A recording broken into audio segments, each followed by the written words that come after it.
So Barb, let me start with you. What was in it for you? I mean, you have these two people who had their kind of minds opened up to something new and powerful. You've been playing in that world for a period of time. What was it for you coming together with these two women? Well, it started out to be that I wanted to write a magazine article. That was kind of my, let's see what it says. It'll be like, I'll send it into a spiritual magazine. But as we started to channel together and get to know each other as people and get excited about being together, there were so many things coming at us. So many ideas that from the channeling, ideas from getting together and just, kind of like Einstein used to do, get together in scientific groups and just talk and discuss and debate and go back and forth, and all that was going on. And then for me, it was the second master session that was conflict resolution that totally changed my life from then on in. And the very small thing that they said was, if you're involved in a conflict emotionally, your part of that is inside you. And unlike some of my friends who were avoiding conflict, I was almost creating conflict in my life.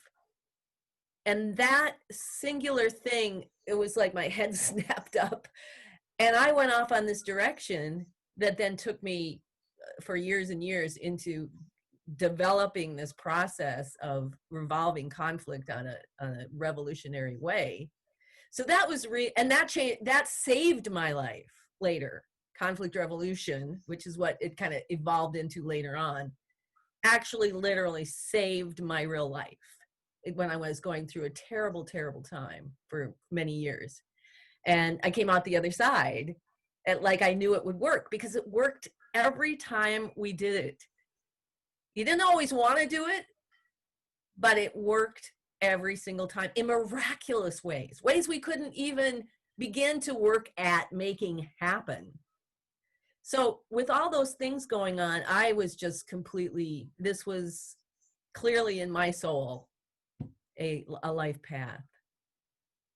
I just was going to say, if I can go out on a limb a little bit, everything we've done has been magnificent, amazing, all of this information we've been given. But if we only got one master session, I think that conflict resolution is the core of everything that we do. So if we got nothing else but that, it still would have been a miracle. Teresa, let me ask you, so what was in it, what brought you to the table to not only continue these conversations, but to then go, yeah, let's write a book? I mean, where was your headspace at that time in the process? I was just continually blown away by the sessions we did individually, by the group sessions. And I think having someone tell you that you're not as flawed as you think you are, it gave me such a lift for the first time in my life. And it felt so good. It made me want to keep working this and hearing this information and learning how to change my life. Beautiful, powerful. And what becomes addictive is the byproduct. It's really hard work, especially when you're like unearthing some huge deep emotion that's been stuffed down there for your whole life or maybe more. It's not fun work at all. But when you do it and you get through it, and then there's this miraculous outcome that, I mean, what it's done for me is not even want to look at what outcomes. Like, the outcome will be so miraculous that I can't think it up. So I'm just going to stick here with my work, because, and the work needs that attention because it's really hard sometimes. But that addiction to that liberation and the freedom and the self-love and the compassion, and then you see it spread around you. You see how you influence your family members. Lily's got a great story early on of how her daughter started to just take little baby steps in resolving conflict with her papa. And that's what's so addictive. And Lily, what was in it for you? Where was your headspace? And you had your first reading. You were kind of, your mind was opened up. You knew Teresa. You worked with Teresa. You just met this Barb character. Why were you continuing to showing up at the table? I think for me, that was all about God, what I call God. I had always been someone who was in relationship with God. It never entered my mind when I went to my first reading that this had anything to do with God, that God would mind me going, or that God was going to show up while I was there. Nothing about God was in my thoughts when I did this the first time.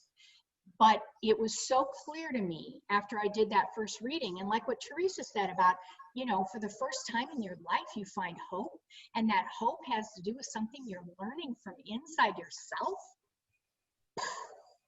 I mean, because really, if you look at it that way, all we've done is spend 27 years getting to know ourselves. Getting to know ourselves and learning, the way I would say this, and I won't speak for anybody else, but the way I would say this, learning to love ourselves the way God already loves us. For me, that was like honey to a bee. I mean, I could not have walked away if I wanted to, and there were times I wanted to, because it was really hard and it was painful, and us fighting, and all your own doubts and fears just keep coming up, which is the only way you can heal them. But it was really hard for a long time. Well, hell, it's still hard sometimes. But it was a magnet for me. The idea that God wanted to help me feel better. God wanted to help me be happier. And we didn't even talk a lot about God back then. But it didn't matter. I knew what was happening inside of me was the answer for my life, for my whole life. Lily and I used to joke that early on, we didn't know where this information was really coming from, if it was angels or whatever. And we would say, I don't care if it's from the Easter Bunny or Santa Claus. It's all about love and creating peace in your life and peace in the world. So it's sort of like didn't even matter. Yeah. If I get to live a better, higher, what were the words we used to say? Fuller, deeper, richer. Fuller, deeper, richer life. We've said fuller, deeper, richer 1,000 times. If I get to live that way, if it's Santa Claus saying this, I don't care. I get to live right and live whole and live happy and peaceful and have hope in the world. That's fine with me.